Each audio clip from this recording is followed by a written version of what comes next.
Hi, good morning, and we are here at the Newborough 10K at 10 that's organised by the Newborough Dunes Running Club. Today I've got Jill. I'll let her introduce herself. She was sort of embarrassed of why I would choose her as a runner, but she is a runner. She is part of the running club that I'm a member of. So Jill, give me a brief introduction to what makes you a runner. Well, I started running about 10 years ago now when my daughters got into running, and I kind of felt I needed to do something to get some fitness back, having done absolutely nothing for years and years. So for a while I ran, went to the gym and swam. But since we've moved up here, I tend to just do running now because it's too far to go to get to either the sea or the pool to swim. And I really love it. I started off doing Couch to 5K with the aim of actually doing a park run was my first target. Then I moved on to doing Norwich 10K was my first 10K, and subsequently then I did Edinburgh Half Marathon, and Manchester Marathon was my first marathon. I think I've done 4 or 5 since then, and I've really got the bug. Every year I will just stick to doing half marathons and not doing anything longer because I'm getting older and my body doesn't really necessarily like the really long distances. But bizarrely, I ended up doing an ultra last year, and I have accidentally signed up for at least one marathon this year, so who knows. You mentioned there about running to the pool. So running's not the only thing that you do. You're into swimming as well, is that right? I do swimming when I can get to the pool. Yeah, I do like a nice swim, more in the pool than in the sea, but that's more of a historic thing because I nearly drowned in the sea as a child. I still have hurdles to overcome with. You mentioned that you did an ultra last year. Tell me about that. Well, that was something that I signed up for with a friend in a fit of madness, presumably. And unfortunately, I got COVID like a month before it, so it really didn't fall in with being fully recovered. And I made it to the ultra within the cut-off time. I was really pleased that I did it. Really enjoyed it, but there was an awful lot more walk I would really ideally have liked to do. COVID's probably an appropriate thing given the recent history of our society, I guess. What tips would you have for sort of getting back to fitness after you had COVID? Well, certainly don't do what I did, which was I was still on my run streak. I still am on my run streak. So I was still making myself go out every day, even though I didn't really feel like it. When I was feeling at my worst, it was more maybe like a mile or two of walking with 10 meters of running. But I do wonder if I would have bounced back quicker if I had actually taken 2 weeks off and not done anything. But the main thing I found, I think, with getting back into it is I'm slightly asthmatic, but it was just getting the breathing back again, even when I stopped feeling absolutely tired and having to go and have a lie down in the middle of the afternoon. Just trying to be able to get like a full lungful of air again. It was really difficult. Is So that hindsight that you should have been doing this, or even now that you know that you should have been doing it, would you do the same thing again I anyway? probably should do the same thing again anyway. I mean, I do find now that having bounced back, maybe having got used to running with even less lung capacity than I normally do, I now find that I'm a bit faster than I was. So possibly it did have a benefit. There's no science behind that at all, so No. don't take my word for it. We're all on an experiment of one, and that's yourself. So That's very true. you mentioned that you were on a run streak. Mm-hmm. What's your criteria for your run streak, and how far through it are you? I think on something like day 430-ish. My criteria is I try and do 5K every day. There has been a couple of times when I haven't managed it. So certainly post-COVID, because I was walking and sometimes I could barely manage a mile. But normally I do. I think after Edinburgh Marathon, which was a really, really hot day, the day after that, I think I only managed 2 miles. But normally I do get full 5K in, and that's my minimum for the run streak. Tell me, what's your biggest running I achievement? think it's getting myself from that mindset when I first started going couch to 5K, and there was one week where there was it seemed at the time like a big jump where you're suddenly running for, I don't know, 5 minutes or something it seems ridiculously short now. But at the time was like, I can't do that. And it was just getting from that, I can't do it, to actually I can do it. And then once you can do one thing, you can set yourself another target, and it all becomes much more achievable. To the extent when I first started doing couch to 5K, there was never any way that I would have done 10K, half marathon, anything longer than that. Whereas now, I know I can do it and it's fine. But I think a lot of the time, every long run that you do competitively is an achievement because there's always something that's not ideal. either you haven't fueled right, or it's too hot, or it's too windy, or Yeah. you know. So you always get to the end of a long competitive run and need to give yourself a pat on the back because you've actually got out there and you've done it. You say competitive. Competitive to me, you're racing against yourself a lot of the time. It doesn't matter who else is in the race. It's you that matters. Yeah. On that sort of thought, what race have you got ambitions to do? Ooh, I'd like to go back and do London Marathon properly, be properly fully fit. The time that I did it, I got a place in the ballot, and then obviously COVID cancelled the London Marathon. I started training again, and then that got postponed. And so I don't know, by the third date that they set for it, I was just like, it's never actually going to happen. So I didn't really get my head round properly doing a training plan. And then it got closer and closer, and it became apparent it wasn't going to be cancelled. And I just wasn't fully fit for it, or as fit as I would have liked to have been. So I kind of felt like I didn't really do it justice. Do you think that London is because London is the biggest marathon in the world, or would another marathon, say, I've heard good things about Manchester Marathon being like a fast and as good as atmosphere. Is it the appeal of London that matters, or? I think I just feel I've got unfinished business with London. Manchester was my first marathon, and I set myself a time of getting around it in under 5 hours, which I easily managed. But there were bits in Manchester where there were highlights, don't get me wrong. There was one man who'd got like a giant tortoise out, to come and be taken out on the pavement to watch the marathon. But there were a couple of bits sort of round about mile 20 where you're running and there's really not a lot of spectator support. But then I found that with London as well, post-COVID, I think a lot of people didn't really turn out in droves because they were probably worried about that. I just feel I've got unfinished business with London. Okay. I would like to go back, but I would love to do New York. And I have heard good things about Venice Marathon, where they actually put pontoons and things out across some of the lagoons, and you're running across these pontoons and cover all the bridges with carpets so you don't trip on the cobbles. And it just sounded like a fantastic fun atmosphere, also like more like a carnival than a race. Well, you're saying that the atmosphere in some of these races, like London, because there's so many competitors.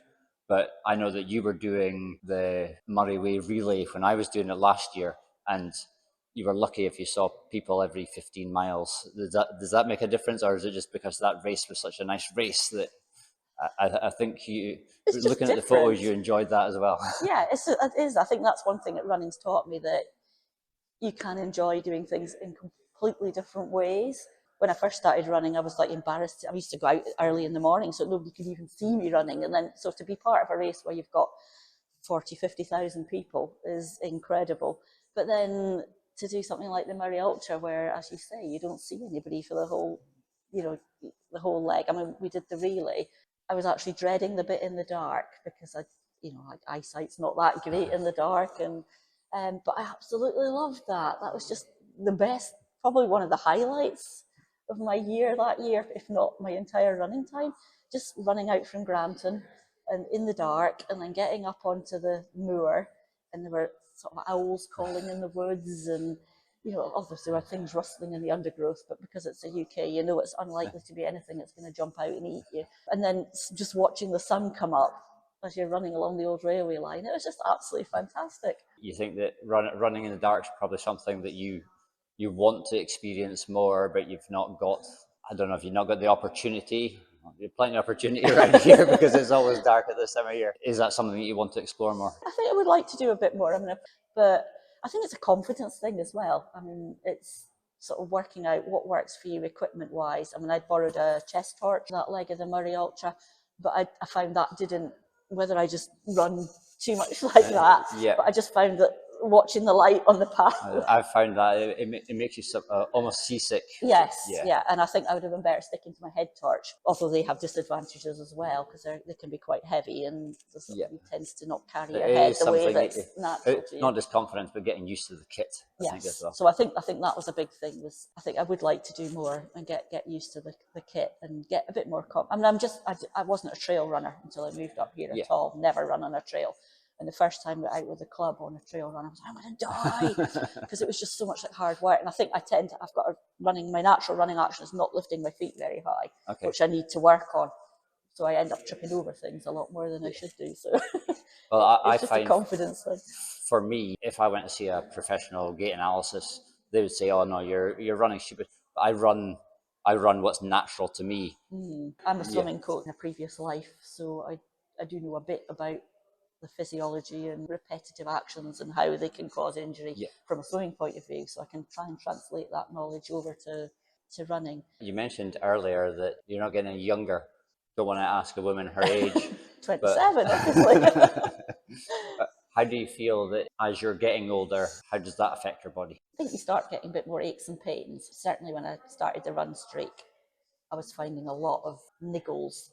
Nothing that actually made me stop running, but I seem to have got through that now and out the other end, and it's almost like I want to keep the run streak going as much as anything, just because it does seem to be doing a lot of good. And also, I mean, my sister's got osteoporosis. Yeah. Because the fact that I'm running around has got to be doing me a lot of good from Yeah. the weight bearing, bone preserving point of view.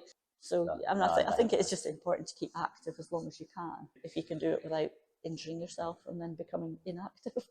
And do you think that the run streak that's prevented injury, or do you think you've sort of, because you're exposing yourself to more situations where you could get injured, you are injured more, or because you're fitter and stronger, that makes you injured less? I think definitely the latter, because I'm fitter and stronger. I've been injured less. I mean, having said that, I could go out this morning and trip over something and, break an These things ankle. happen. But yeah, exactly. But I feel stronger, I feel fitter, I feel more coordinated, my balance is better, my reactions are a bit better. It's all good. When you mentioned earlier on about competitiveness, what do you feel from the run streak, or even just experience of running? You are faster now. You're slower because you're older, or how does it balance out? I'm definitely getting faster, interestingly. I mean, there's got to come a point where it will balance out and age will. But having come to running quite late in life, it's nice to know that you can still make improvements year on year. Yeah. What was the first race that you took part in? Not counting parkrun, because obviously that's not It's officially not a a race. apart from against yourself. It would have been the Norwich 10K. How do you feel that compares to other races that you've done since? Now that you've got more sort of knowledge of what a race is. The Norwich 10K was apart from parkrun, was my first experience of running in public, as in a large number of people, and it was thousands of people, and I really lost a lot of sleep ahead of that. Now looking back, I'm like, why? But I just found that it was quite daunting, just being part of a big thing. But then all of a sudden the adrenaline just kicks in, and you're suddenly like, well, I am part of a big thing, and I'm not like, I don't think how to explain it. It's actually finding yourself that you are actually part of something, as opposed to, because I'd always run on my own before. I'd never been a member of a running club or anything. And it was just suddenly finding this whole community of people out there who actually did the same things that you did. Since moving up here and becoming a member of the running club maybe 2 years ago, it's like finding your, Michelle said to me one week about, it's like something about finding your own tribe. And it is. It's very much like there's all these people who run, and they all run for different reasons. Yeah. And they all run different distances, different speeds, with different abilities. Some are really fit, some are not really fit. But they all have that one thing in common, running. And sometimes we hate it, and sometimes we love it. But it's just like finding a group of like-minded people, even though they've all got different goals within that. Yeah, well, even within, like, we're in the same running club, but we don't often run together. But at an event like this, we are, as you say, part of the same tribe. So it's getting people together that it makes it worthwhile to me. And I think there's that whole mental health thing as well. It's not just physical health. The fact that you've been out there in the fresh air, talking to somebody, I mean, where I live, it's really remote. We moved up here, promptly went into lockdown, didn't really see anybody for 2 years. And, I don't think it's not a healthy way for human beings to live. I don't think, you need that interaction with other people. Given the weather up here compared to down beside Norwich, do you get out when it's snowing? Have you got a treadmill at home? How do you cope with that sort of thing? I haven't got a treadmill. I find treadmill running really incredibly boring. But from the injury prevention point of view, when it's icy, it's probably a sensible thing. And I think I may end up looking for a treadmill, just because that week or so in December, and then again middle of January. It's just lethal round where we are. Yeah. I mean, we're like you. We don't get gritters and snowplows, and you get that melting and refreezing, and it's just icy. I ended up a couple of times in Markathon just running around one of the fields near where I am, which was deeply unpleasant because it was very wet with ice on top, and you were running along every step. You broke through the ice into ice cold water, and I was desperately trying to get sort of like 5k done around this boggy field. But I think ice is my biggest. I really don't want to slip and fall over and break something. We're coming to the end of the event that we're supporting that's going on. You see people arriving back in the background. One last question to wrap it up. The event here is powered by cake and juice. Have you got any fuels that you've got during the race, or is it cake and juice? During a race, I tend to have jelly babies. Or a long run? Yeah, jelly babies, sometimes Cliff Blocks. Sometimes I'll put Tailwind in my hydration vest. What else do I take? Ginger nuts. I like ginger nuts on a long race. And, I can't what they're called, like mini cheesy biscuits, mini cheddar things. I quite often take them as well. And then cake when I finish. Right, I think due to the noise that's awaiting happening here, I think we'll call it a wrap there today. And thank you very much, and see you again next episode.